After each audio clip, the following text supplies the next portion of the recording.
Thy form alone is all, thank God, that to the grave is given, for we know thy soul, the better part, is safe, yes, safe, in heaven.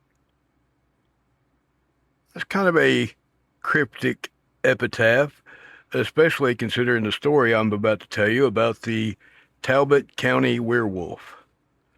Now, I haven't stirred up any controversy in Georgia recently, and this one will be a good one to do so. Now, I'm not going to give out her proper name because it's in at least four published books about Georgia folklore that you can read this in.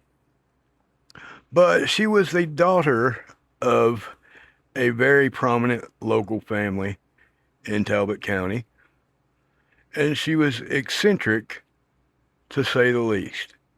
She was said to have very bushy eyebrows and also a dental condition in which her teeth appeared sharper or maybe more canine than normal. And also, long about adolescence, she developed insomnia, which had to be treated with opium. It was so bad, and would be prone to sleepwalking. And even the opium did not treat this totally. She would be found sometimes roaming nearby late at night, her property. Well, they really took a turn in this story long about the time in the community that there were some livestock attacks. And they were attacked in a very unusual and particular way. It was not typical of the natural predators in the area, for sure. And this even made the local newspapers of that time period, these attacks. Well, a search party was organized amongst the community to seek out this creature that was, attacking their livestock. And the mother of this daughter happened to be in the search party. Well, the night was uneventful by all accounts, up until the mother was going home, and depending on which version of the story, somebody fired at a creature when everybody was to the point of heading home that was moving in the bushes in the tree line. And the next morning, the mother comes home to find this daughter has been wounded.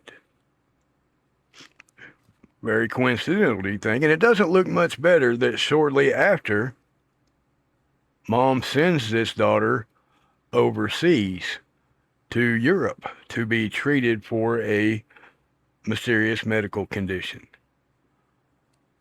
Well, the condition was lycanthropy, and not, well, at least not in the story, not the supernatural Van Helsing, style lycanthropy. This is more the clinically, where someone themselves believes that they are a wolf or a werewolf type creature.